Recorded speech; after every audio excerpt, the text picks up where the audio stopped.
show, the fast 5 things you need to know. We'll start your day off swirly, it's the toast. I sound amazing.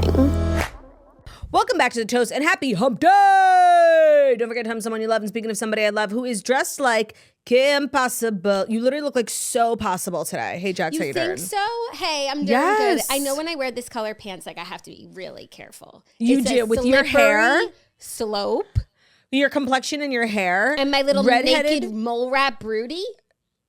Porcelain-skinned redheaded women need to be extremely cautious of the color camo. I actually spoke about this in my Patreon shopping vlog because I was showing off these pants and I got them also in a darker color and I was wearing a black top and I was like, I can't wear a black top with this because I look like Kim Possible. But I felt like I was marked safe because I was wearing a green and white polo. Kim would never. Yeah, but it's more green. Like, it's more Kim Possible. Oh, we cranked up the Kim?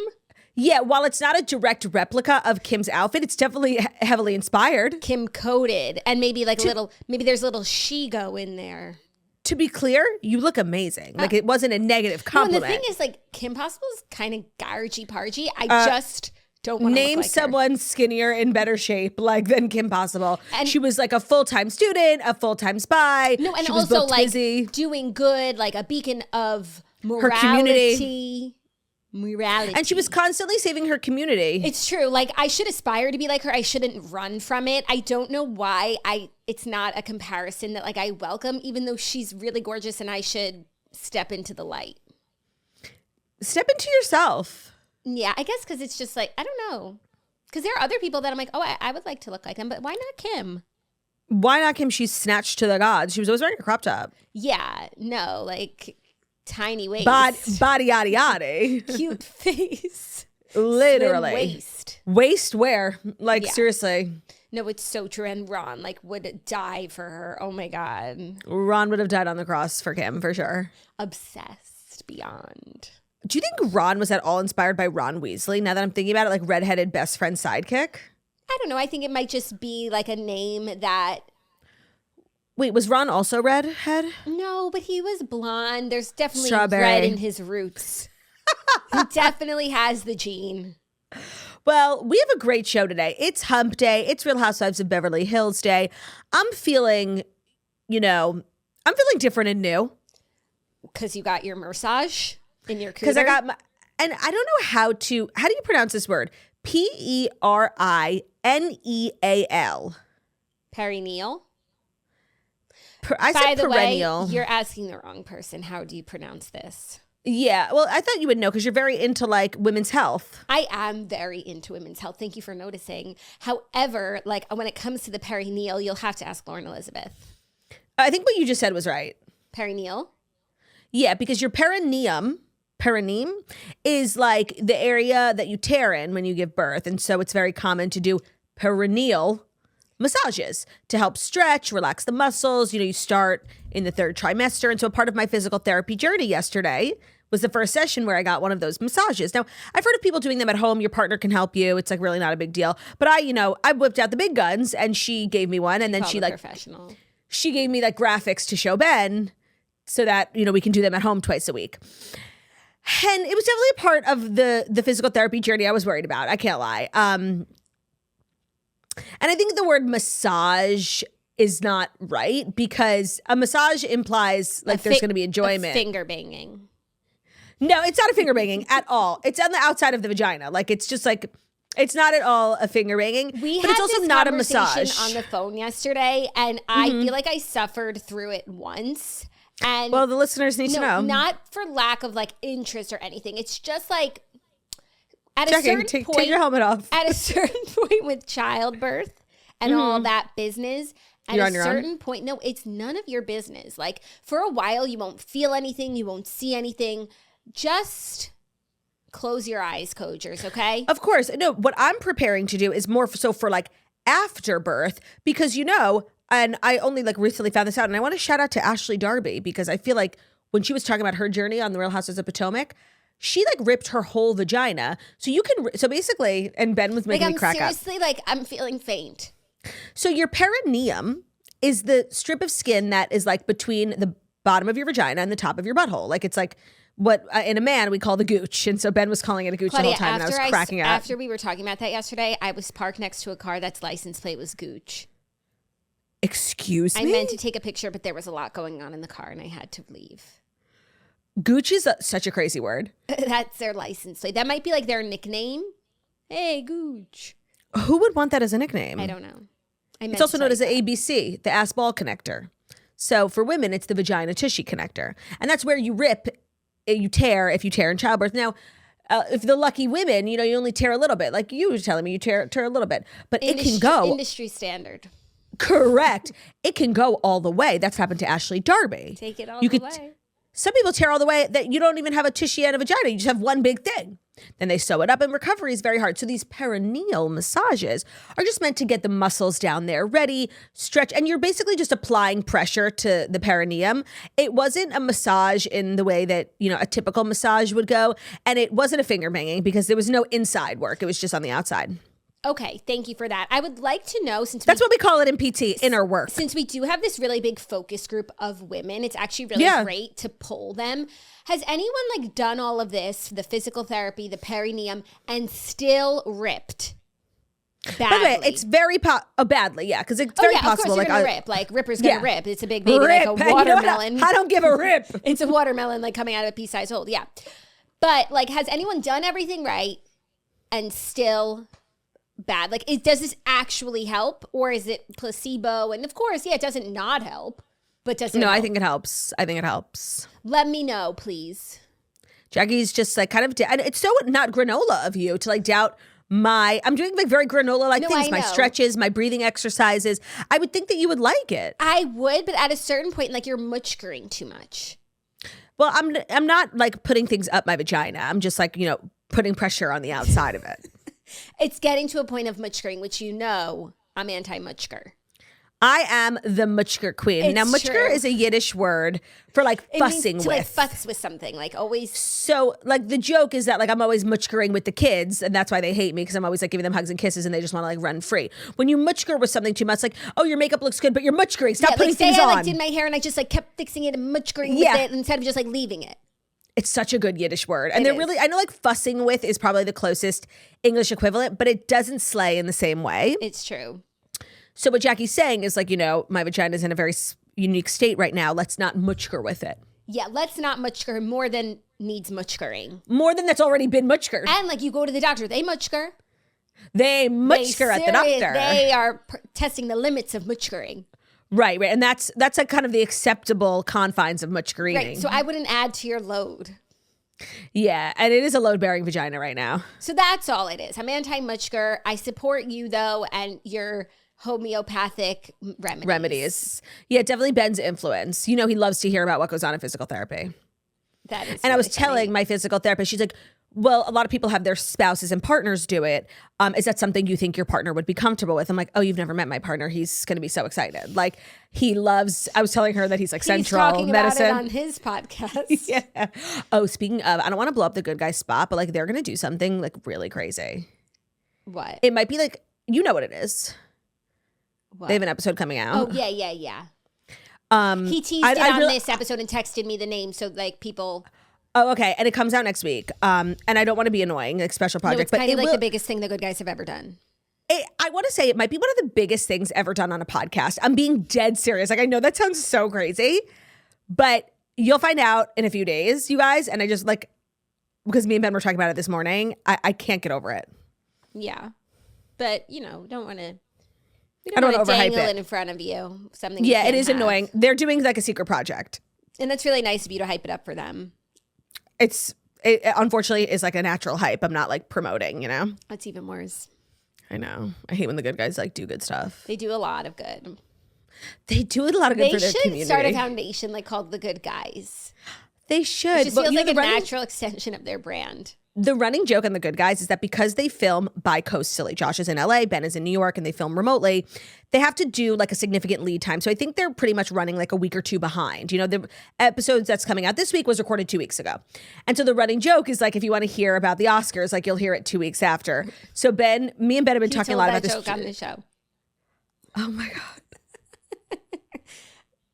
Well, the Tracy Morgan throwing up story is like kind of Ben's Roman Empire. Like he's the biggest Knicks fan. And he was like, yeah, we talked about it on The Good Guys today. Can't wait for everyone to hear it in 2 weeks. Like when Tracy's fully recovered out of the hospital. Yeah. And then you go and bring it back up. And that's kind of why we will always be better than The Good Guys. Oh, yeah. We don't let... Could our turnaround time be any quicker? No, like it literally couldn't. Literally couldn't. Before I finish this sentence, the episode will be up. It's so true.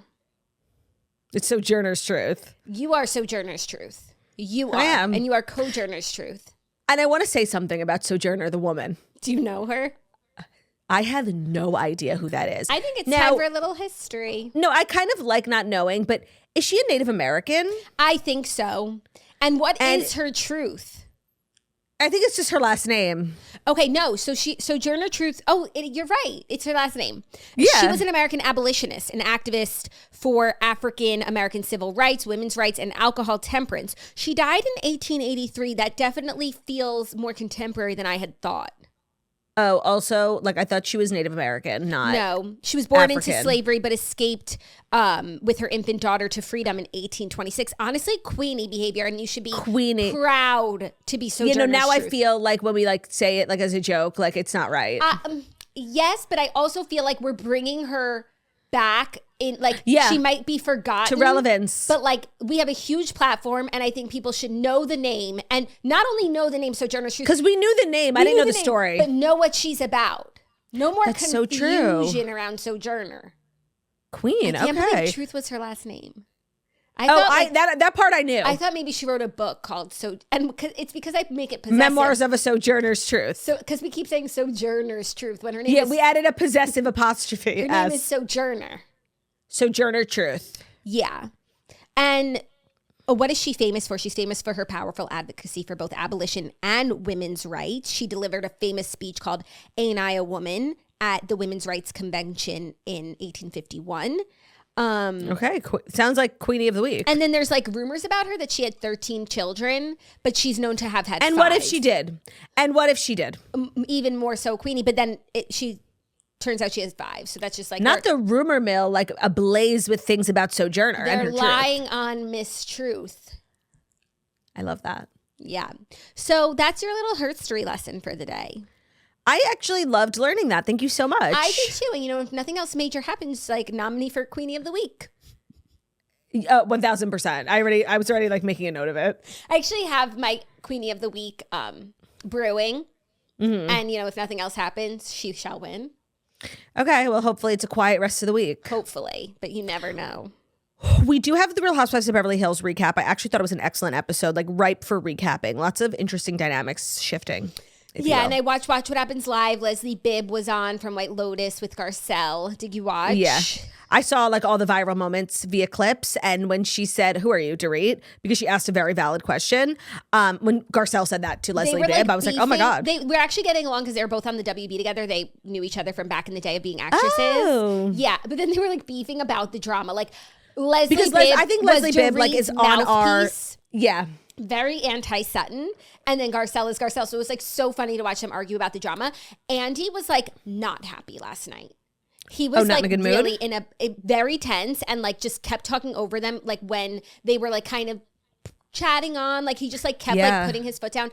Early on in the episode, Leslie Bibb cursed, and I do feel like that's a huge trigger for him because he gets mad that they have to like bleep it. I know, but it's not his job to bleep it, first of all. And second of all, a lot of Watch What Happens Live these days are not even recorded live. Like, it's possible that this was recorded at noon. So, like, to bleep it out is so not a big deal. Do they get fined or something? Like, why does he get so mad? And she said it was like in a way, she was answering a question and she was like being dramatic. So it was like a big reaction. So it was like funny. And he just like, his whole mood changed, Coachers. Wow, really? Yeah. So the only problem with that show is that it's really predicated on Andy's mood. And you can tell some nights, and I read it in his book, so then it really made me super aware of it. Like and I don't think he does it so much anymore, but he was talking about this time in his life where he would, smoke a lot of pot or drink a lot before the show. And so you could always tell his mood was like shifting if he was high, if he was sober, if he was not. And then he was doing Dry January and he was in a bad mood every night. So his mood is so important to like the tenor of the show. And he's kind of like a diva.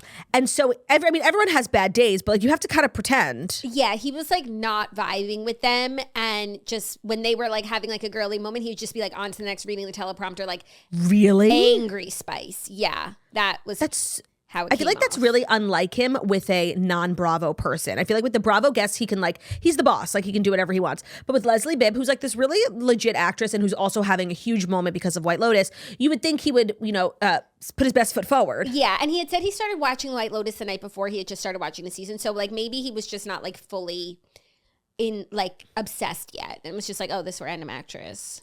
But Rumors I don't think always, so. No, and she's not a random actress. No, she's not. Even, and her before. husband, and he was asking about the husband's monologue. Oh, Leslie Bibb said something that, like, I'm genuinely asking a question. Like, I'm not being facetious. Because she was talking about her husband's monologue. That's gone viral. The lady boy and, like, the sobriety and celibacy. And she said that how the monologue was so brilliant. And she said it really, like, captures what this season is about. Someone please explain. I'm not someone. Like, I thought we were just having fun. I thought it was like... Yeah, I thought it was like just an amazing story. This man and his like a funny thing. And how is that what this season is about? Maybe we have to wait and see. I'm asking. I'm saying I'm raising my hand, teacher. Like I don't understand. Can you explain it again, please? Maybe somebody can sound off in the comments. That's what I'm really asking. Like I'm genuinely, not facetiously. Please, how is that what the season is about? The rumors are always swirling about Andy, like when the day comes that he'll step down. And I feel like every year or two, there's like, oh, it's happening. He's stepping down. And I saw like a bunch of clips. Heather McDonald was talking about it, that she's heard rumors now again that he's stepping down and who's going to take over, yada, yada. And while I don't know that this time is going to be the time, there will be that time, right? And what does that look like? I feel like it doesn't look like Andy Cohen again. I feel like nobody ever makes a choice, like the second right? coming. Yeah, right. I think that they might branch off the role into different pieces. Like someone does reunions, someone does Watch What Happens Live. I think they have a lot of different people because no one ever just makes a hard choice. Like this is the next Andy Cohen. Deal with it. And Andy, like say what you want about him, he is kind of a once in a generation kind of brain. Like you can't be everything. Nobody can do like the best reunions, the best Watch What Happens Live, the best BravoCon. You can't really, he created Bravo. That's why he can do all those things, but an average person couldn't. Yeah, and maybe it's someone different for Housewives reunions versus Southern Charm. And maybe it should be that because he's not as equally invested in all shows, and then we can have someone who's equally invested in all shows. But I think that they'll splinter off the role. The responsibilities. I do. That's interesting. I would like if they didn't. I would like to have like someone that we could all be excited about. But that's just not what's typically done. And I think as that person, you get pretty spread thin. So maybe it's for the best. And maybe that's what we were seeing last night reflected in Andy's mood. He was just feeling a little. I think that's what we see every day reflected in Andy's mood in every reunion. Like he's such a curmudgeon.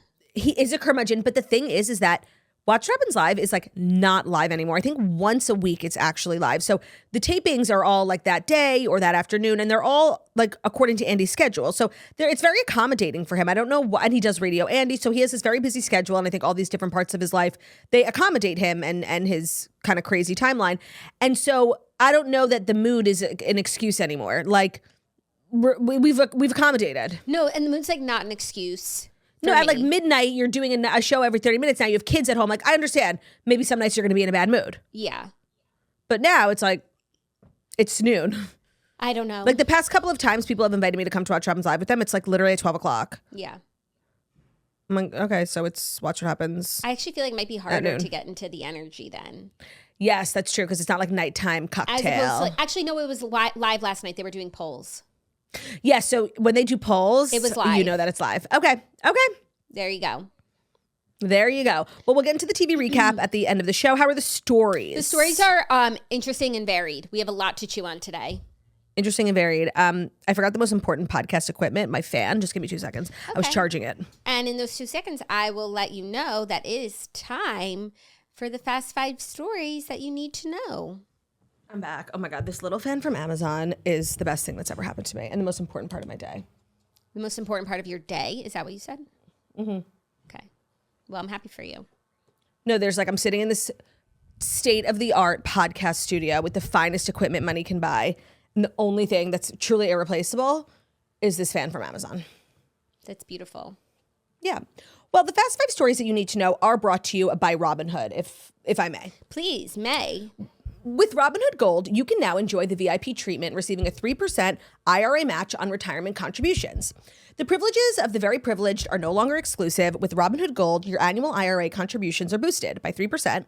Plus, you also get 4% APY on your cash in non-retirement accounts. That's over 8 times the national savings average. The perks of the high net worth are now available for any net worth. The new gold standard is here with Robinhood Gold, so to receive your 3% boost on annual IRA contributions, sign up at Robinhood.com/gold. Investing involves risks. Rate is subject to change. 3% match requires Robinhood Gold at $5 a month for 1 year from first match. Must keep funds in IRA for 5 years. Go to Robinhood.com/boost. Over 8 times the national average savings account interest rate. Claim is based on data from the FDIC. As of November 18th, 2024, Robinhood Financial LLC, member SIPC. Gold membership is offered by Robinhood Gold LLC. Today's episode is also brought to you by Squarespace, the all-in-one website platform for entrepreneurs to stand out and succeed online. Whether you're just starting out or you're managing a growing brand, Squarespace makes it easy to create a beautiful website, engage with your audience, and sell anything from products to content to time, all in one place and all on your own terms. So Squarespace is like the best. If you need a website for like your side hustle, for your business, whether you're like a graphic designer, you want to showcase your portfolio, or you're like doing e-commerce, Squarespace is like the number one place to get a website up and running. It's like so idiot proof, but it's really premium, especially with their design intelligence, which combines 2 decades of industry leading design expertise with cutting edge AI technology to unlock your strongest creative potential. Design intelligence empowers anyone to build a beautiful, more personalized website. It's tailored to their unique needs, and it crafts a bespoke digital identity to use across one's entire online presence. Squarespace Payments is also the easiest way to manage your payments all in one place. So you can get onboarded really fast and really simply. It's just a few clicks and you'll start receiving payments right away. And then you're also able to give customers tons of different options in terms of how to pay. They have really popular payment methods like Klarna, ACH Direct Debit, Apple Pay, Afterpay, or ClearPay if you're in the UK. So you can sell your content, you can use their SEO tools, and we have a fabulous offer. When you go to squarespace.com, you'll get a free trial. But when you're ready to launch, go to squarespace.com/toast. You'll save 10% on the purchase of a website or a domain. So that's squarespace.com for the free trial. Once you're ready to launch, go to squarespace.com/toast. You'll save 10% off your first purchase of a website or a domain.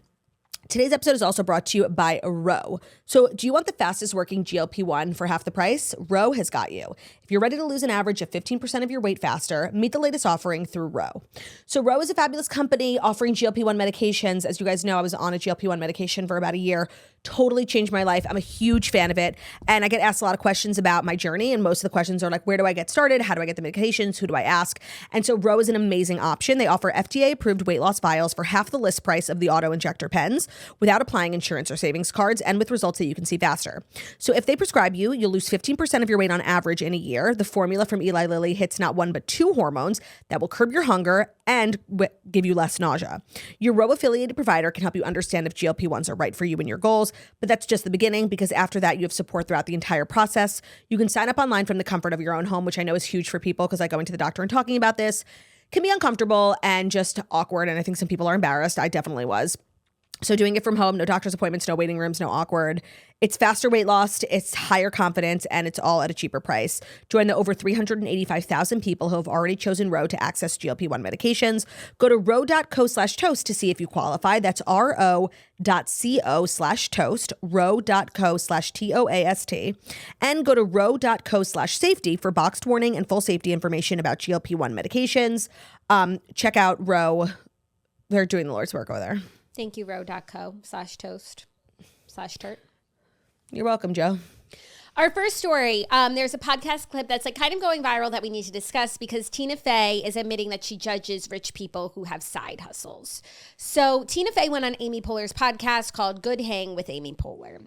She revealed... Which is a new podcast. We didn't welcome Amy to the space yet. Welcome to the space. She seems like a no-brainer for the space. She seems like a no-brainer. She has real personality. She's funny. She has a lot of famous, she has real fans, like people, and she doesn't do a lot. So when she does, like people pay attention. Yeah. And she has a lot of famous friends, Tina Fey being one of her first guests. And the other one was, she launched 2 episodes like with the trailer, which I like also. I hate when people announce a podcast and then like wait a month. Yeah, classic. She announced the podcast. Yeah, right. Keeping Up with Sports. She announced the podcast and then released 2 premium episodes with Tina Fey and Martin Short. Oh, cute. Okay. So like she's putting in the work. She's got video up. She's doing it right. Okay. So then they had a conversation because Amy started asking Tina, like, why haven't you come out with your own glasses? Because her glasses are so iconic. That's funny. And she said, I have a problem with rich people having a side hustle. She said, if you already have like $200 million, I judge it. So they started talking about like examples, because she was saying like, because Amy was like a podcast. She was like, no, because like we're working, but like if you just come out with a brand of, and Amy was like rosé. She's wine, like, yeah, I judge it. Like, actresses, people with this much money, like don't need to be doing these like random other projects. So this has started a lot of discourse. Most of it like really positive about Tina, because like she's not greedy and she's not going to slap her name on anything. But at first when I watched this clip, and then I saw a longer clip that like made it make a little more sense. But at first when I watched this clip, first of all, I couldn't understand like what she's saying, like who she's talking about, what kind of brand, because Amy like never also let her finish her sentence. Like she threw in rosé, she threw in a podcast. So to me, like she was talking about the Kardashians, right? No, to me, no. To me, she's talking about Cameron Diaz and her wine brand. She's talking about Jessica Biel and her Kinderlight, which, by the way, I love. So, like, maybe she as an actress didn't need to start a clean Pedialyte, but like we needed a clean Pedialyte. So thanks, Jessica Biel. So she's talking about Jennifer Garner, Once Upon a Farm, because she talks about the actress with the children's medication. So of course, I thought, she did. Who has children's brands and who has wine? Like to me, Cameron Diaz, Avaline is who she's talking about. Okay, and people were like gagging over this clip, like yes, relatable Tina, like not greedy. I personally found it to be like such hater energy. Because I don't have a problem with celebrities who starts brands, because actually the thing I like about it is that you can be the most famous, beautiful woman in the world and JLo Beauty flops. Like it's kind of the great equalizer. And some people who are like not even huge celebrities have huge companies, Olivia Munn being an investor in Poppy. I actually like it, and I felt like the clip was so hatery. And like while Tina Fey doesn't do that, she doesn't not step out of what she got famous for, which was comedy, acting. She writes, she produces, she did Broadway. She's the face of a Capital One credit card. Like she does other things. Now they're all with, and she sees it more as, well, yeah, we're working. Like Amy and her podcast is working. So like when they do it, it's okay. As opposed to just like licensing and putting your name on something. I would say like if she's writing, producing, like that's all in the same bucket of like her creative, whatever. The Capital One commercials are interesting if we're not just wrote a book. If we're not just here for a money grab. She wrote a book. I'm saying she's done things, and they're all like, yeah, connected. But Jennifer Garner is a mom, so that's connected. Like you can connect anything. I think that the distinction that she's making is so slim, because like writing a book technically doesn't fall into this category. When she was saying to Amy, like, where's the line for you? It's like, it's such a small, okay, so you're saying there's a box of things that Amy can't do. Right. Okay. And some people have done things outside in the box of things that you don't think that they should do. Like, okay. Yeah, I don't know. And it felt like, not to sound just like Taylor Swift, but it sounded like all the people she was like referencing and referring to like are mostly women, right? Because this is like kind of a girly thing to do. I don't know, then it's also like George Clooney. Okay, fair. Because Taylor Swift did say about Tina and Amy, there's a special place in hell for women who don't support other women. She was talking about Tina and Amy. I don't know. People were gagging over the clip. First of all, I didn't think it was that like a revolution. Like, why did this clip go viral? I don't know. It wasn't like a hot take or a good call. What's funny is I saw it like organically on Reels, and then I watched it and I was like, I don't understand what they're saying because neither of them have finished a sentence. And then I kept seeing it like being reshared and like people with their takes on it. And I think most people were congratulating Tina for Teeny for this take because it's like it's anti, green capitalist. And then also Amy Poehler saying, well, Gen Z is like, no, you should have a million hustles. And I just don't think that's what Gen Z is saying either. I don't think so either. Like Gen Z is all Luigi'd. I think it's multi-generational to like diversify your revenue streams, like to have multiple incomes. That's just like good business. And I think like any actress would, or any of the people that she's talking about, like, yeah, they want to make money, but it's also that like as a woman you have a certain amount of time to like book certain roles. So to set yourself up nicely, like Jennifer Garner does not have to work anymore in acting if she does not want to, and if she can't, she's not probably getting offered roles like she used to when she was 25. So to have a successful company that you can work on and provide for your family, like that's great. I felt like this was so hatery and everybody like slurping it up like, yes, Tina, give me more. Like I didn't think it was super funny or a creative call or even like a hot take. It was just like, what? No, and I think like the group of people that she's talking about, there are so many people where it's like confusing. Like, are you talking about this person or that person? Right. And she was making a very specific distinction. I think she needed to cite some examples. 1,000%. Yeah, because now we're just like thinking about everyone. But I do think other people, like you can make the case why this is what's right for, like Jessica Alba, Honest Company. Really? You're going to say that she shouldn't have done that? Right. And to be clear, there are celebrities who like slap their names on like pre-existing brands that they clearly have no interest in. But you know what? The market really like makes or breaks you. So the successful ones, like when you think of the biggest, like Rhode Beauty, like that's Fenty Beauty. She shouldn't have done it. Right. Like, and yes, she was a singer and now she does makeup. Like, so who gives a fuck? Yeah. Rare Beauty, another $1 billion company. And that's a real slap on Rare Beauty. Oh, you think Selena's like not super invested? You think she like put her name on it? Yeah, I think it's like, I don't think she does like a lot of the heavy lifting. I also don't think Selena Gomez like even do her own makeup. Right. No, when I think of Selena Gomez, like before Rare Beauty, like I didn't think makeup, but like with Rihanna, she was always going viral for her looks. For Hailey Bieber, she's always going viral for her skin and like her glow. And she coined the glazed donut term in her Vogue thing. So yeah, like makeup was kind of like a random thing, but they've done a good job of like making the brand very Selena coded. Yeah, they do a great job. Yeah, but sometimes like just being famous and pretty and REM Beauty, I'm gonna say, not enough. It's not enough. It's not enough. So just because and that's literally the most famous person in the world. It's not even about your level of celebrity. It's just about how it's done. And some people do it right and some people just slap it on. And so you know what, like to Tina's point, like, yeah, it's annoying, but you know what? It's not successful. So it takes care of itself. Yeah. Yeah. So I don't know. Interesting convo though. Yeah. Next, Gwyneth Paltrow is on the cover of Vanity Fair making a lot of news making tidbits. She is talking about her relationship with Brad Pitt.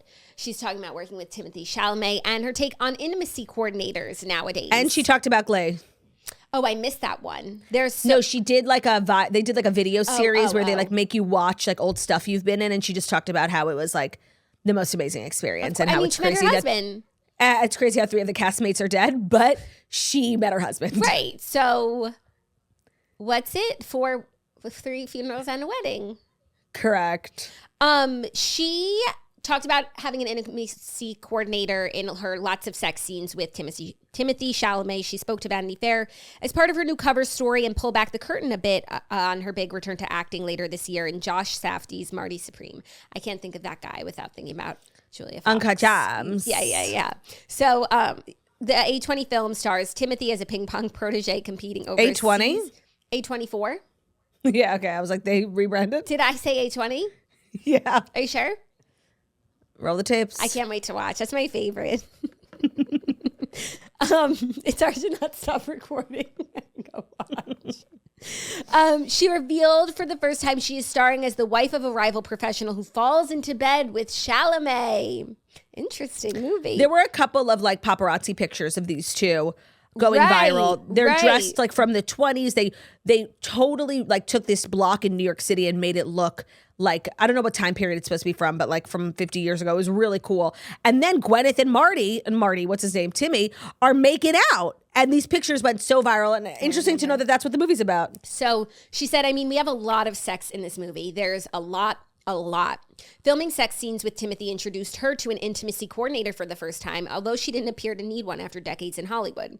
She said, quote, there's now something called an intimacy coordinator, which I did not know existed.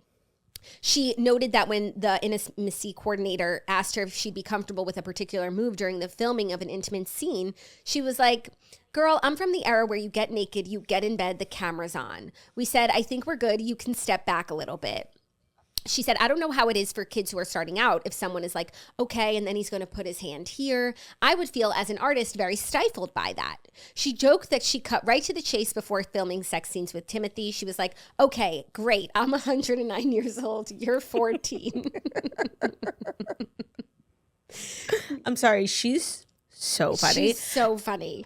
And she's so real for this. I think she definitely like represents a time in Hollywood where like this wasn't a thing. It's intimacy coordinator is very like new age woke type of thing. And I think that they're good, especially for like young starters in Hollywood. What Gwyneth is saying is like, not me, bitch. Like I've been around the block 100 times. Like I'm good. You could step back. It's actually more awkward to have someone there like putting the motions. Especially because she's so much more seasoned and older than him that like what power dynamic is at play, right? Like he's this young hot heartthrob. She's this like seasoned veteran Hollywood actress. Like They're very professional. Certain movies need an intimacy coordinator, and this is not one of them. Yeah, but I think it's the law now, right? It is. And I don't know why. At first, I found it shocking that she had never been on a set with one. But then also, when I think of her breadth of work, she doesn't do a lot of sexy. Like, I don't think we've ever seen her naked. She doesn't do nudity, right? I can't remember. But even if she did, like, maybe she just hasn't done it in the last 5-10 years. And she hasn't been doing as much acting recently as she used to do. Right. And so back in her heyday, there was no coordinator. Right. So it's just funny. She looked insanely gorgeous. Like, when Gwyneth speaks, like, you listen. She doesn't do a lot of press. You know, she does always make news because, like, everything she does is very interesting to people. But she doesn't, like, talk for the sake of talking. So when she is talking, like, you better listen because she's going to say something funny or interesting. No, and everyone takes everything she says out of context. Yes. I saw what she said about Meghan Markle's journey into wellness, and What'd she say? so she was saying, like, basically everyone deserves a chance. Like, go for it, girl. Like, everyone deserves at least one chance to try something new. And But it's kind of like what we just said about Tina and Amy. Like, try it, and if the market will determine whether it's legit. and like how you like there's space for everyone. Like, she wasn't raised like that. To, like, Right, that's what she said to about Courtney, see too. Other women as a threat, like, and the way that the headlines like spun what she said, like, it was so not what she said. That must be so annoying. That's why she doesn't do any press, because, like, everything conscious uncoupling. Yeah, I think she completely ignores Me too. those sorts of, like, the derivative headlines off of things that she said. I would love to find the headline because it was just like so not what she said. So not what she said. Well, I remember when she was on the episode of Kardashians and she was asked about Poosh. It was very similar sentiment to what you just said. Like, she really doesn't see. And it's easy to not see people as a threat when you were the first to do it. You're the biggest to do it. You're a $1 billion company. Like, nobody has actually started a celebrity wellness brand that has made an impact or a dent in Goop's, bottom line. So, yeah, sure, Megan. Like, come. Yeah, no, and she's right. Like, there is room for like, it's a huge space. Yeah. So she's definitely, I think, and when I met her for the first time, that was my takeaway too. She's one of the most misunderstood people. yeah. And so when everything you say gets taken out of context, like, I wouldn't be sitting down to do interviews either. Yeah, exactly. But then I think she also doesn't care. So it's like, here, this is what I think. And it's so unfortunate. She has such a fabulous personality. People don't really know that about her because they see her as, like, vagina candles. You know, she's a billionaire. She's a Nepo baby. She's maybe, like, a little unattainable on the surface. Mm-hmm. But every time she sits down for an interview and she, like, kikis, she's so funny and real.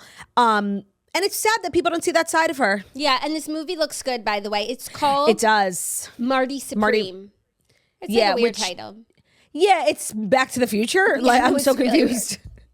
Really okay, because it doesn't sound like the premise that you had read earlier, which sounded fabulous. I look forward to the red carpet and award show appearances where Yes. Kylie and Gwyneth are at the same table. I had a similar thought, and I completely agree. Like, kind of what Kylie had to do with that girl from Monica Barbara. Yeah, who played the singer in the movie. You know what I'm talking Yeah, about? and she's with Andrew Garfield now. I am looking forward to the table at the Golden Globes. Gwyneth, Brad, Kylie, and Timothee. And then maybe Brad in his next project, like a Ryan Murphy that needs Kylie. Kind of how Kim has Ryan Murphy. Yeah, it's so true. And also, I wonder who else is in the movie. Because, like, there's probably at least 2 other main characters, like Marty's wife. Right, supplemental. Let me just pull that up. I wanted to write it on my list of things to look forward to. Was that? Yeah, but it does sound good. But I can't find my pen. Oh, Tyler, the Creator, and Fran Drescher. What? Mm-hmm. Oh my God. And not, well, you know, then that movie was running like a well-oiled machine because Fran Drescher is the president of SAG-AFTRA. What? And a bunch of names I don't recognize. And then Kevin O'Leary. Oh my, this movie sounds amazing.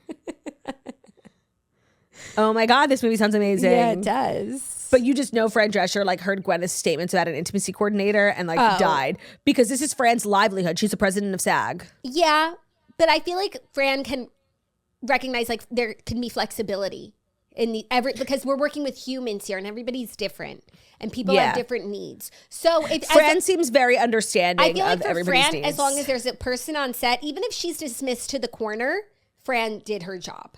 Right, checked a box. Like, SAG doesn't want to get sued. Yeah, exactly. Oh, you know, they had that set running like a well-oiled machine. Sandra Bernhard. Classic.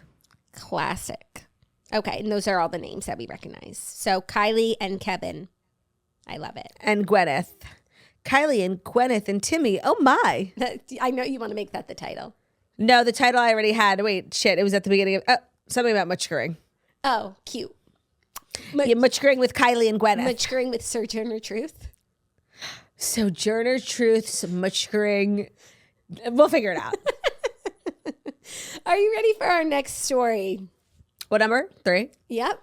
Yeah. A lot of it, Akko Taco, because Hilaria Baldwin is snapping at Alec Baldwin on the red carpet, telling him... Can I just ask you a question? Mm-hmm. Is Sex Lives of College Girls a story? No. Oh my God, I've been like waiting to talk about it. What's the news? That it's canceled or that's moving off Max? Well, no, it's canceled, and now like Mindy is like shopping it around. But I thought it was such a big deal. 1, because I was just talking about it. And 2, like there was a time where that was seriously like the first season of that show is the best television ever made. Mm-hmm. The second season was fine. The third was really bad. I feel like Mindy Kaling has never made anything that's gotten canceled. Like everything, she's never made anything that hasn't succeeded. Well, all good things come to an end. And it was 3 or 4 seasons total. 3. Okay, that's like a little short. Like one more I know. and it could have been. But I don't... Yeah, nothing lasts forever, even though it's only 3 years, not even close. But what can you do? College is only 4 years, so it was going to end. Well, that's true. But they're shopping it around, people being like, Hulu, pick it up. No, like, I agree the show is bad, like it should be canceled. It's just really crazy because you're not used to something. Other people recognize that something is bad because they just prop up bad shit all the time.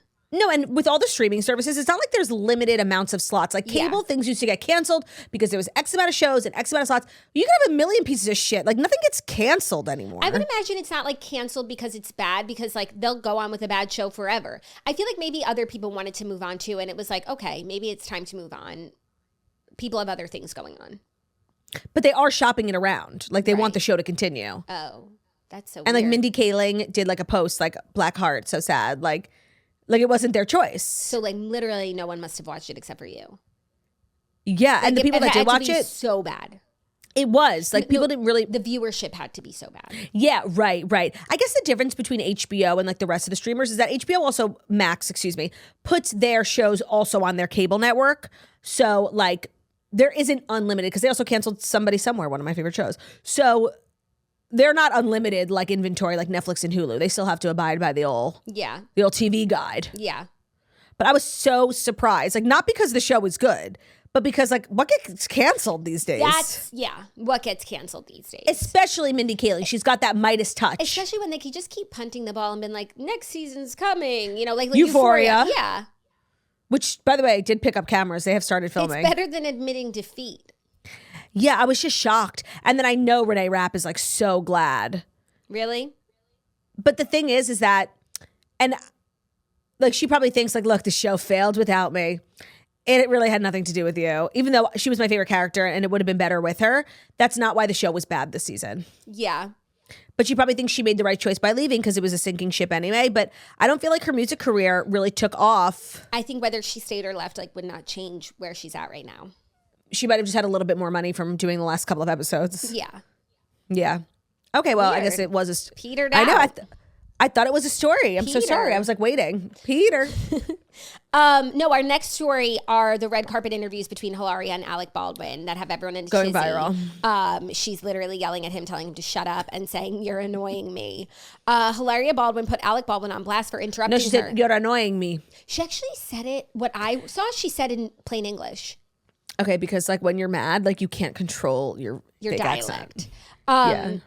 She put him on blast for interrupting her during an awkward red carpet interview. She was chatting with Extra about the future of their family show in New York City when her husband chimed in. He said, "It's going to be great. You're a winner." Then she snapped at him and she said, "Oh my God, when I'm talking, you're not talking. No, when I'm talking, you're not talking." She joked that her partner's behavior was why she'd just have to cut him out of the show. She literally takes her body and was like, "This is why we have to cut him out of the show." And then he walks away. He rolls his eyes, he stands there, and then he just goes to a different interviewer. Now, I feel like what they think they're doing, or maybe what she thinks she's doing is like, haha, bickering old married couple. Because that is like a shtick, right? Yeah. And it's funny. But what she doesn't realize is like she's so far beyond that shtick. There is something to be said about how you speak to your partner in front of other people, let alone the world and like a camera. And I'm sorry, I thought this was disgusting. As somebody who's always yelling at her husband, like, you don't think I would never. You don't think they're a match made in heaven, considering he's always yelling at everybody? Thoughtless little pig, right? He got and it is nice to see like somebody give it to him the way he's given it to everyone else for years. But in the like, if I'm speaking about like a marriage, like whoever it is, like this is like wholly unacceptable way of speaking. I know. I just think that they are so dysfunctional in a way that is functional. Like they, and also, this is their normal, and it's not like, you know, they are just getting to know each other. They've been together forever. They have 7 kids. Their oldest is 11. That means they've probably been together like almost 15 years. Like this is how they operate. They've just chosen to do a reality show. Like neither one of them is going anywhere. Maybe Alec responds to like nastiness because he likes to exude nastiness. Right. No, it's his native tongue. It's funny how they could give us like a window into their relationship that we haven't already seen. It's like, whoa, okay, Hilaria, that's a lot. But it's like they have a reality show. Like this is all on. It's not like they don't show us themselves. Yeah, I guess like the shocking part of all this is like kind of how the mighty have fallen. Like not only is he doing a TLC show with his wife, he's on a red carpet getting yelled at in front of everybody. It's like, this was once a great actor, you know? So crazy. It's so crazy. Maybe that's like my feeling about it, because he's had many different eras of his life, obviously, like the Russ, he's going through like a bad one right now, but he is and was like a highly respected great actor from like a big Hollywood family, the Baldwins. And it's like, how did we get here? I don't know. It's so crazy. It's real. Yeah, it is. So I don't know. I don't know either, but I don't think this is like a sign of what's to come. I think this is just like a sign of how they are. Yeah. No, this is not like, oh, headed for divorce. Because some people are headed for divorce and the last thing they do is a reality show on their way out. But I don't think that that's what's going on between these two. Like, this is their dynamic. Hear that she's pregnant. You know? Yeah. So this is definitely just how they talk to one another. There is a lid for every pot. I also think she's maybe getting a little high off her own supply. Yeah. You know, she's becoming a big star now. She's got a reality for her. Right. Here I was defending her. No, and like of the two of them right now, I think she has a little bit more like buzz star quality than him. Not, you know, if you look at their entire careers, but like she's kind of the moment right now when he's taking a backseat. And I think she's kind of like living for it. As somebody who was the unknown in the relationship, she married a famous person. Now she herself is famous. Yeah. There's definitely a lot of dynamics here. Correct. I can only imagine what their dinner table looks and sounds like. No, well, you could watch on TLC. Right. And I just want to say the reviews are in for the show and they are rave. Right. That's what I'm saying. It's trending positively for them. I will not be a part of this propaganda machine. Like, you will not get me. Yeah. But I'm just letting you know, like, people say it's a great show. Yeah. And, you know, the cream rises. Right. Our next story, number 4, if you could handle it. Yeah, I'm okay with that. Is Gal Gadot receives a star on the Hollywood Walk of Fame, and she brought her whole family, her 4 daughters. I didn't realize she had 4 daughters. Yeah, she has 4 daughters, and her last pregnancy like made a lot of news. So like it was right. And in that news cycle, I learned she has 4 daughters, and I processed it then because it's really amazing. She received her star on the Hollywood Walk of Fame on Tuesday, and her daughters, ages ranging from 13 months to 13, came alongside her husband, and she gave a very sweet speech. She said, whenever my success grew, I always got pregnant. I needed to ground myself. That's what I tell my agents. It's either I'm making movies or making babies. She said, no more babies. But her husband always reminded her to dream and to be free to do whatever it is that I want to do. My favorite thing when somebody gets a star on the Walk of Fame is like seeing what other celebrities they decide to like have and come like support and speak on their behalf. So who is with Gal? Vin Diesel was the big Oh, name. right. Mm-hmm. And that's like a blind spot in culture for me. Fast like and the Vin Furious. Diesel movies. Yeah. But that's so Gal. Like she only does like billion-dollar franchises, you know? It's true. Like, where was everyone else? Like, where was John Hamm? Because for me, like, her biggest movie was Keeping Up with the Joneses. I was going to say, what the hell was she in with John Hamm? Oh, my God. And they were the spy couple in Keeping Up with the Joneses, Isla Fisher, Zach Galifianakis. No, I know she's Of like... course, Wonder Woman. Yeah, right. And was her director there, her girlie, Patty? Maybe. I don't know if Patty would make But as I many wouldn't be able to headlines pick as Vin Patty out of a Diesel. lineup. Yeah. Vin Diesel. Yeah, I also think like supporting publicly Gal Gadot right now is like a brave thing to do, which is so fucking crazy. Yeah. So not me standing the fuck out of Vin Diesel. Sign me up. I'm starting Fast and Furious from the beginning. Watching Pacifier on repeat. Well, let me say this. I'm glad you brought that up. Every couple of years, I need to rewatch Pacifier. I just did. It so holds up. It is, I know he's known for The Fast and the Furious. It is one of the best movies. And it's stacked cast-wise. Lauren Graham, the principal. It is the most brilliant movie. And the girl, is that Madison Pettis? Oh, the daughter? Mm-hmm. No, it's the same vibe. No, she was in that other one, the football one with Vin Diesel. Yeah, the Tooth Fairy. With Dwayne The Rock, which is literally the same. Sorry. Oh, Brittany Snow. Brittany Snow is the daughter. Oh my gosh, even stackier. Yeah, it's Lauren Graham. Yeah, it's so good. Yeah, so Mazel Tov to Gadot. Now, if you had a star on the Hollywood Walk of Fame, like who are you asking? Who's the lineup of people to sit in the front row, to make speeches? And I'm getting a star like today for what I do now, and I have like my existing network. Yes. So, of course, my sister Claudia. Oh, of course. I'm like introducing you, but that's obvious. Okay. Then like Shannon. Of course. Lauren Elizabeth. Oh, I love. My friend Mary Orton. Of course.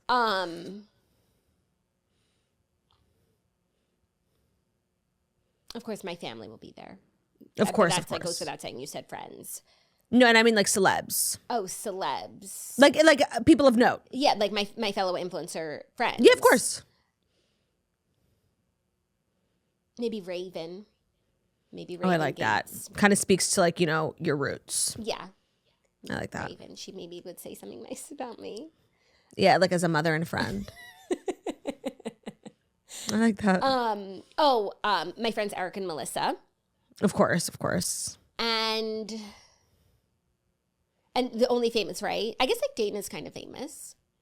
Oh, she would have do to be there. She would sing an acoustic performance of My Judy Brown. It's true. Yeah, I love that. And then all my other friends who are less famous. Yeah, right. The nobodies. They would get an invitation too, but like all the way in the back. Why? Who's yours? Oh, well, obviously you would introduce me, of course, but I would really tap into I'd definitely ask Gwyneth to come. Yeah, of course. I think I'd she ask would Gwyneth to come. It depends what she's doing. And it's in California. Maybe she would come. Right. No, I actually think she would come. Yeah. In terms of a musical performer, I would definitely see if Luke is available. Like I just asked Nico, like, hey, can Luke come? Okay. In terms of like other celebs, like to speak and just sort of be in the front row, who comes to mind? Who's like a close personal friend? Of course, Kyle Juszczyk has to be there. Of course. When you have so many celebrity friends, it's like hard to whittle it down. I don't want to offend anyone, Yeah, it's so hard. And I don't want to like overdo it and be like, what is she trying to prove? So maybe that's enough. So it's just Kyle Juszczyk cheering you on. Gwyneth, Luke Combs, and I. Yeah, well, Luke and you. was performing. Yeah, but he'd still sit in the front You don't row. think Nico, he's like of course, in the as well. background, like working. No. Practicing? I need to use his celebrity. I need him to be right in the front row. I think it's a great crew. Me too. Yeah. Maybe Gary LaVox. To perform? Are you going to put him to work? Or if he could work, or he could sit in the front row. Okay, your nearest and dearest. Yeah, me, Gary, Luke, and the crew. Yeah. Are you ready for our fifth and final story? It's actually really crazy, like sad story. Oh shit! Wait, hold on. No, I'm not ready. Okay. Sorry, I like totally lost my balance. Oh, I thought you like weren't ready because of how sad it is. No, it's because this is brought to you by State Farm. Yeah. So this episode of The Toast is supported by State Farm. We know that the Toasters can agree. Nothing feels better than a personal win, like when you get a final piece of furniture delivered to your apartment, your home really feels complete, or you hit a personal record in a new workout. Perhaps you're a toaster who managed to stop for a much-needed iced coffee, and they did have ice, so you're not drinking slop. But you still made it to work on time. Well, whatever it is that you define as a win, it calls for celebration. And any idea who's cheering right beside you? Oh, that's right. It's State Farm. It's State Farm, Gary LaVox, Luke Combs, Gwyneth Paltrow, and Kyle Raven Juszczyk. Gates, and Raven Gates. Mary Orton. Oh, MFMO, of course. With State Farm and the State Farm Personal Price Plan, you can create an affordable price just for you when you bundle home and auto. So celebrate by breaking out the confetti and those happy dance moves. Talk to a State Farm agent today to learn how you can bundle and save with the Personal Price Plan. So like a good neighbor, State Farm is there Talk to a State Farm agent today. You can learn how to bundle and save with the Personal Price Plan. Like a good neighbor, State Farm is there. Prices are based on rating plans that vary by state. Coverage options are selected by the customer. Availability, amount of discounts, and savings and eligibility do vary by state. Like a good neighbor, State Farm is there. State Farm is there. Any interest? Like a good neighbor, State Farm is there. And then for good measure, like a good neighbor, State Farm is there. Today's episode is also brought to you by Quince. Who doesn't love the good things in life? A little luxury here and there. You know, Jackie and I, we're big fans of investments and just luxury in general. But obviously, constantly investing in luxury is not an option for a multitude of reasons. Budget, space, capacity. Until we discovered Quince. Quince is our go-to for luxury essentials at an affordable price. So Quince offers a range of high-quality items at prices within reach. So they have Mongolian cashmere sweaters that start at $50. They have washable silk tops and dresses, organic cotton sweaters, 14-karat gold jewelry. The best part is that Quince's items are priced 50 to 80% less than similar brands. How do they do that? Like, you're getting literally a dress that's made just as well, just as top quality as a high designer brand, but you paid 50 to 80% less. Well, Quince partners directly with top factories. They're cutting out the cost of the middleman and then passing the savings on to the customer. They also only work with factories that use safe, ethical, and responsible manufacturing practices and premium fabrics and finishes, which we love. So in the words of Jackie Goldschneider, it's top quality fabric, you know? It's top quality fabric. Like my trousers, my cardigans, my cashmere sweaters. I just got curtains from Quince. They haven't been delivered yet, but I'm really excited about that because I know like everything they make is just premium as hell. Give yourself the luxury you deserve with Quince. Go to quince.com/toast for free shipping on your order and 365-day returns. That's QUINCE.com/toast to get free shipping and 365-day returns. Quince.com/toast. Thank you, /turt. You're welcome. Our fifth and final story was very sad and shocking news, but Jamie King has lost custody of her sons to her ex-husband after failing to complete a 6-month rehab program. Wait. Pearl Harbor, Jamie King? Is she in Pearl Harbor? Heart of Dixie, Jamie King? Heart of Dixie, Jamie King. Taylor Swift's best friend, Jamie King? Yeah, one of these children is Taylor Swift's godson, which of course they put in the headline, which is like irrelevant, but okay. Oh my God, that's so obnoxious. So obnoxious. There's a lot of details about this story. So Jamie King lost custody of her 2 sons to her ex-husband, Kyle Newman, after failing to complete a 6-month rehab program. A judge declared that he will have sole physical custody of James 11 and Leo 9, who will primarily live with their dad, per court documents obtained by People. The former couple will share legal custody of the kids, but the filmmaker was granted tie-breaking authority, which means he has final say in the decisions if they are deadlocked in anything. So she was granted visitation rights with her sons. However, she must be supervised around the boys after failing to complete a 6-month drug and alcohol program with weekly testing and aftercare, a 26-week parenting program, individual counseling to address case issues, and conjoint counseling with minors, according to the magazine. She can only see her children 3 times a week in specific hour blocks with approved supervisors who are family members of hers and her husband's. Right. The judge comes months after he asked a judge for sole custody of the kids, claiming in a petition that Jamie had been strung out and drunk while they were in her care. There are some details of that incident where like the son called him up and asked to be picked up. She was like drunk and like doing drugs in front of, like it's really, like I honestly don't even want to like share because it's like very personal my God. and disturbing. What's also interesting, they got married in 2007. She filed for divorce in 2020, and at the time she also filed for and was granted a restraining order against him. So, and then shortly after, he claimed that she's a chronic drug addict and alcoholic, that she abused opioids for years before her children were born and throughout her pregnancies, resulting in one of her sons being addicted to opiates, being born addicted, like just really, really disturbing stuff. Oh my God. They tried to put her in rehab in 2020, him and her friends. She checked herself out. And since then. Oh my God. I had no idea about any of this. No idea. Since then, they've been now, in their she's not like father's care. so famous. Yeah. But she's been like famous this is for one a of really the long time. yes, the fact that she was in Pearl Harbor and Heart I of think Dixie, she's to me like those happened in 2 different universes. I think she was a child actress. Right? Which I don't know. I feel like Heart of Dixie, Pearl Harbor was like her big break. It was a lot of people's big breaks. interesting. Yeah, 2001. So that's. But she never became like huge. No, but she's always a working actress, always in stuff. Yeah, She's in White recognizable Chicks. face. Oh, White Chicks. Yeah, she's a very recognizable face, and then her friendship with Taylor Swift, I feel like, really brought her into the 21st century. She was in my favorite movie that is stacked, Barely Lethal, with Haley Steinfeld, Correct. Dove That Cameron, was obviously Sophie a dark Turner, time. and now Jamie King. Wait, this is the craziest story. Honestly, like, thank God the dad is like, you know, there's one parent who's like eager to take on all the custody, because sometimes that's not the case. But oh my God, I never would have expected any of this. And then the stuff you said about like when she was pregnant, like I'm sick. No, I'm sick. And usually when I see like a woman who's lost custody of her children, like that is like devastating. Right. And I feel like it takes a lot for a mom to lose. Like courts tend to favor the moms. Yeah. But then to like read the details about this and then she's like just so unwell is so upsetting. And I hope that she gets the help that she needs and that she could be back with her children like in a. I know, but like if the threat of losing your children just to do like a 6-month course wasn't enough, I don't feel like, you know, better, because that's rock bottom. Yeah. I don't feel like better days are near for her. I don't know. Just very upsetting. What a crazy fucking story. And it's so, not to like make everything about Taylor Swift, but Taylor's like kind of, you know, she's known for being like a clean celeb. Like she doesn't like party hard. And I feel like everybody around her pretty much reflects that. It's like, you know, there's not a lot of like partying and drugs around Taylor Swift. No, I don't think when they're with her they do that. But she has some friends who party, like Cara Delevingne. Yeah, that's true. But who's newly sober? Newly sober. Sophie Turner has a good time, gets down. Yeah, but that's different. I feel like Sophie Turner likes to have a good time the same way Taylor does. They have like a lot of mojitos, you know, at the and like beach. a lot of red wine. Yeah, and like a vape is crazy. Yeah, okay. But like, not I'm talking about like Hollywood partying. Yeah, there's like circles of Hollywood that are very, I mean, like Charlie XCX. That's why her and Taylor aren't friends. They're opposites. Right.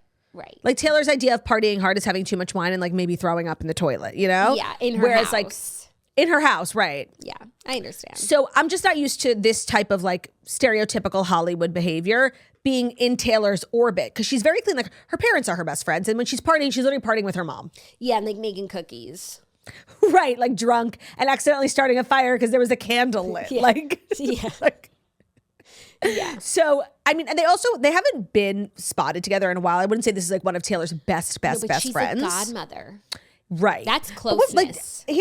Has Jamie King been to an Eras Tour show? Oh, a quick Google. That's like a good way to know if they're recently, because everyone who's like a current friend of Taylor of all different levels, the only thing coming up is the fucking... This. Yes, Jamie King sported a sparkly pink cowboy hat. Yes, she went. Yeah, so they're friends. And what? Because your friend's going through a hard time, you stop being friends? Like, no, of course not. But I wonder. This is just incongruous with Taylor's vibe. Yeah. Damn. Yeah. Very sad. Really, really sad. And shocking. Yeah. Well, those were the Fast Five stories. Yeah. You definitely needed to know that last one. They ended on the low. And let's dive into the TV recap. Let's pick back up. Real Housewives of Beverly Hills. It was a great episode. I love a trip. And I feel like so many, like we're kind of at a standstill a little bit with certain fights in the group because there are these alliances. And I feel like last night was the first time you ever started to see like a little bit of a crack, especially in the Garcelle and Sutton one. At the end of the episode where everybody was coming at Sutton and then Garcelle just decided to take a back seat and for the first time ever not be her mouthpiece. I found that to be shocking. She really like hung her out to dry and she was like, well, that's what she did to me the night before. Yeah. And I'm sorry, say what you want about Garcelle. And I have my issues with her. Like, her being a dog with a bone with the Morgan Wade thing, like I'm so on her side with. Like, it's infuriating. Everybody's sitting around being like, Mo is on a date?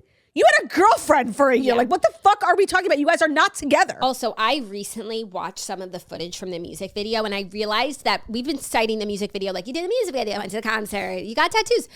The music video. We need to go back like to Sexylicious. It's I just saw a photo where it looked like they kissed and it was like, oh, she kissed Morgan in the music video. Like that's kind of titillating. It's way more than that. Like it's ongoing sexyliciousness. Yeah. And it's shocking to watch. And so that coloring everything else, like I'm sorry, like that's the first move. If Mauricio wants to go and have a girlfriend or several, that's fine. Your wife publicly of course it made is. a piece of art that like was meant for public consumption. Even if she didn't, by the way, you are separated. Like, you can see other people. But it's less sad. It would be really sad if they got separated and like he's out there dating and she's home. It would be sad. It wouldn't be wrong. Pining for him. Yes. But that's not what's been happening.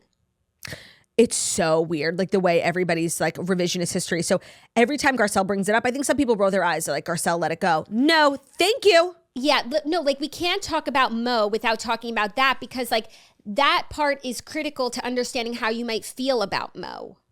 Correct. And I actually had a lot of respect for Garcelle for like being mad at Sutton. Like, that's her girl and she's like always ride or die, and we've never seen them have an argument, but like she's not wrong for being annoyed. And so like, all right, you didn't back me up, tit for tat, I won't back you up. And Sutton really couldn't handle it. No, and like Sutton, that was like one of the worst instances for Sutton of like just everyone speaking their truth. Because Erica really hasn't gotten involved in a direct way. She's been like, shady to Sutton towards the other girls and then in her confessionals. But this was the first time she like said what she thought. It was clear that like, not that it was rehearsed, but she really thought about what she wanted to say to Sutton because it was an evisceration. Yeah. I thought like that little monologue she gave about how she likes to tear down women in this group who are going through hard times. And then literally the only thing Sutton could say to rebuke that was like, you say I'm tear down all women? No, nobody fucking said that. Okay, that. We don't know how you are with your other friends. in the world. She loves to get lost in grammar. Like becomes obsessed with a word. Like it's so annoying. And I like how Erica was like, I didn't say that. Ridiculous. Like let's not even go there. Yeah. Like it was such a bad response. And it's true. Like Sutton is always starting stuff and then running away crying. It's such an annoying. Yeah, and she wants to be like the big bad bitch on the block. Like, let's mention it all, accountability. Yep. This is going on in the press. Let's talk about it. And it's always good to have that person. And if you want to be that person, you've got to be tougher. You can't be that way and then run crying scared anytime someone questions you. Yeah. Yeah. Or don't be that person. That's fine. But she is that person. She can't help it. Say what you want about Lisa Rinna. Yeah, that's what I was that thinking person. too. Like if Lisa Rinna was like constantly going in on people, and if someone went in on her, she'd fight back twice as hard. She wouldn't run away crying. And that's kind of why she was so good at her job. Yeah, but like seriously, she was a worthy adversary. Sutton is not. No, Sutton plays the victim every single time that she's challenged, and then she's like, "You can't tell me how I should or shouldn't feel." It's like, okay, so here we are. We're not allowed to say that you're being a victim, even though you're being a victim. And right. You talk all this shit in your confessionals, all this shit with Garcelle. Yeah, you're so you tough. don't want to cross me. Like, right. I called you brokey. And then like you're sitting on the boat crying, running away, like having a meltdown. It's so true. She's literally like so weak and such a big talker. It's like when she's alone. But when she apologized to Dorit, which in the moment like seems like an apology, I can't help but remember the confessional where right after she called Dorit poor, she said in her confessional, "I don't regret it. I would say it again." Mm-hmm. And I'm just trying to understand if those confessionals are meant to reflect that moment in time. Right. Or if it's about a few months later and we know that they're saying that a few months later. Like I do need clarity on like, is she going back to how she felt in that moment? Like what was the prompt from the producer? Because I think that that's important. I think it's supposed to be a reflection of how you feel in that moment. I really do. I can't get past it. I know, because it was so crazy. It's as if she said at a reunion. That's the same timeline. Like if she said like, she's literally saying it 4 months later, "I don't regret it. I would say it again. I meant it." And then you're also 2 weeks later saying an apology. So that's where another dynamic that was like kind of tested was the Bose and Dorit of it all. This was the first time where Bose was like kind of pushing back on Dorit in a very kind and friendly way, but just being like, look, she's apologizing. Like you have to accept it or you should accept it. And I understand her thinking that she's new to this group. She doesn't understand the history.